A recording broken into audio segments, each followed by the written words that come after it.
हर इंसान से उसके पापों की सज़ा भगवान किसी न किसी तरीके से कभी न कभी ज़रूर लेते हैं। ऐसा ही कुछ हुआ सागर के साथ।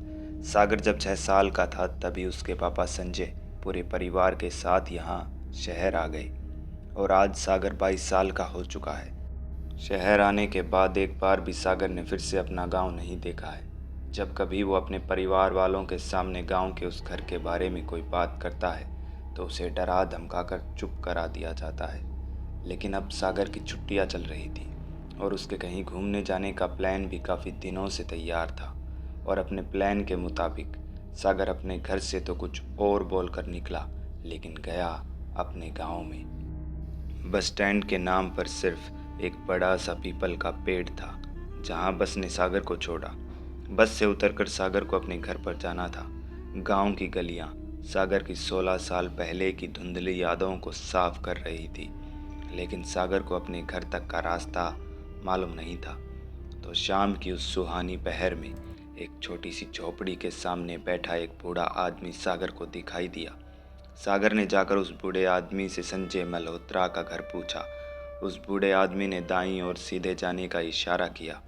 करीबन 10 मिनट चलने के बाद सागर एक घर तक पहुंचा जो 16 साल बाद भी गांव का सबसे बड़ा घर था। और वो था सागर के पापा संजय मल्होत्रा का घर। अपने घर के अंदर के दरवाजे पर जब सागर पहुंचा तो देखा दरवाजे पर जंग लगा एक मोटा ताला लटक रहा था, जो पास में रखी एक ईंट मारकर सागर ने तोड़ा और दरवाज़ा खोला। दरवाज़ा एक आवाज़ के साथ खुला।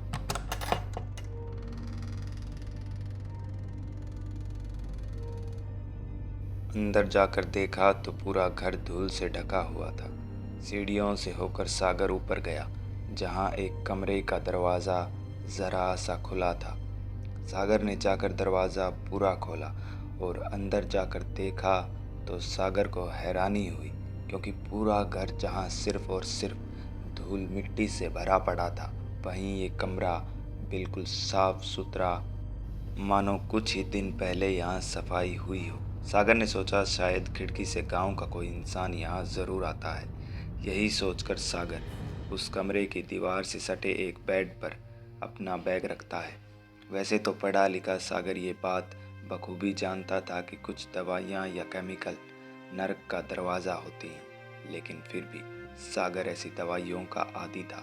उसने अपने बैग से बिस्तर पर बैठकर सफ़ेद चूने जैसा कुछ निकाला, हाथ पर रखकर उसे सूंघा और सूंघते के साथ ही बेसुध होकर बिस्तर पर गिर पड़ा। सागर को होश आया तो सबसे पहले उसने फ़ोन संभाला। उसके घर से 6 मिस कॉल्स आई थी। वक्त रात के 1 बजे का था, मगर बाकी सब चीज़ों को हटाकर सबसे पहले सागर अपनी जानलेवा प्यास बुझाना चाहता था। वाटर बोतल उठाई तो उसमें पानी नहीं था, लेकिन सागर के लिए उस वक्त पानी पीना बेहद ज़रूरी था। उसने सोचा बाहर जाकर पड़ोस में किसी से पानी मांग लेगा। नीचे उतरकर जैसे ही सागर घर से बाहर निकला तो उसने चांद की रोशनी में देखा कि एक लड़की उसकी तरफ दौड़ी आ रही थी। सागर के मन में आया कि वो इंसान है या फिर वो जो आप लोग सोच रहे हैं। वो लड़की सागर तक आई और उससे बोली, वो मुझे मार देगी, प्लीज़ मुझे बचाओ। सागर ने पूछा, कौन मार देगा? तो उस लड़की ने अपना फ़ोन सागर के हाथ में देते हुए कहा, देखो मैंने उसका वीडियो बनाया है।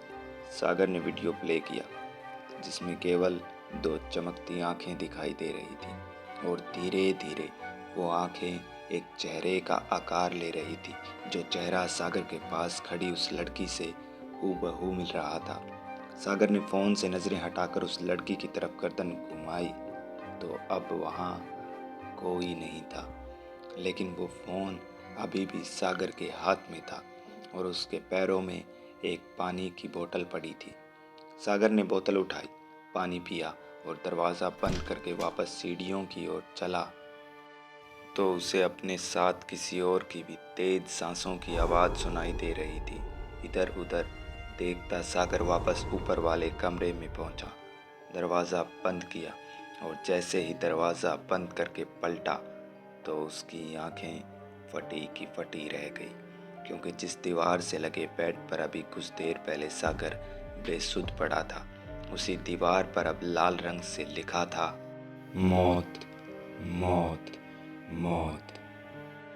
सागर धीरे धीरे हवा की घूंट भरते हुए दीवार तक पहुंचा और उस रंग को अपने हाथ से छुआ जो अभी तक गीला था, और नाक के पास हाथ लाकर उस रंग की महक ली तो सागर को मालूम हुआ कि वो रंग नहीं बल्कि खून था।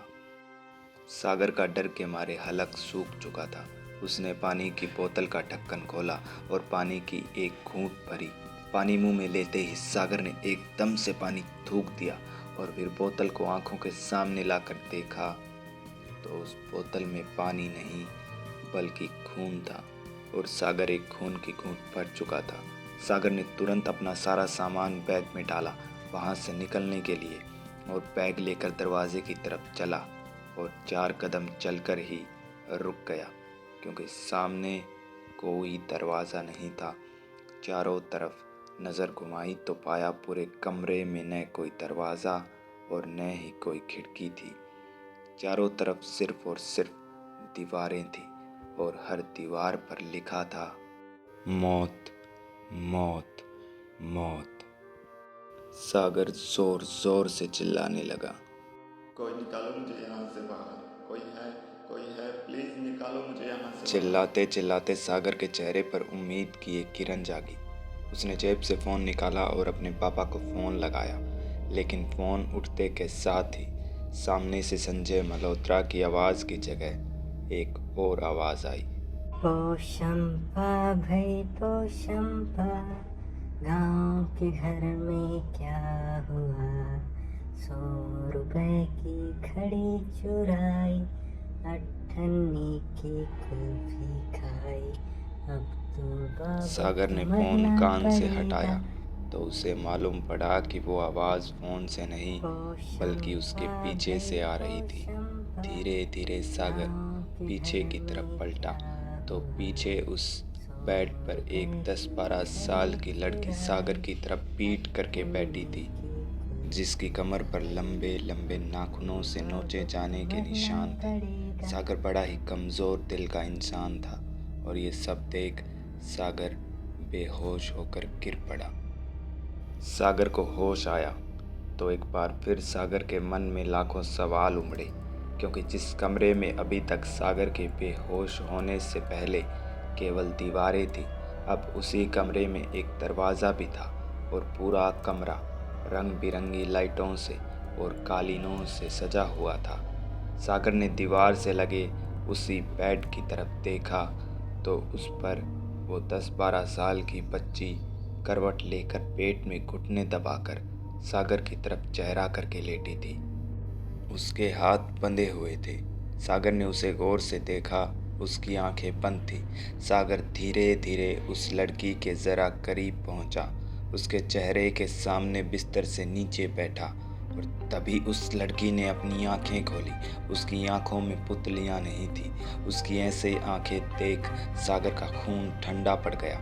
सागर उठा, दरवाजे की तरफ भागा।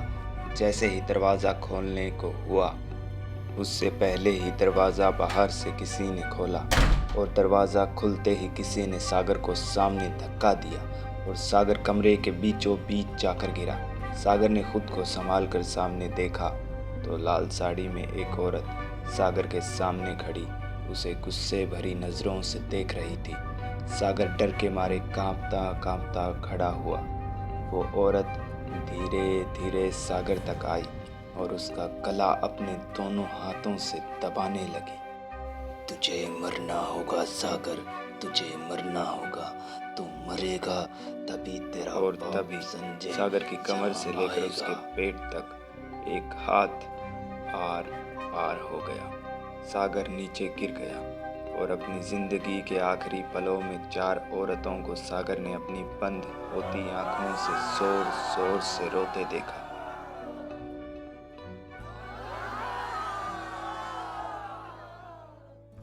संजय मल्होत्रा यानी सागर के पापा इस गांव के बहुत ही रईस आदमी थे, लेकिन उसके काले धंधे का शिकार हुई एक मंदा नाम की औरत, जिसे काम देने का लालच देकर संजय गांव लेकर आया।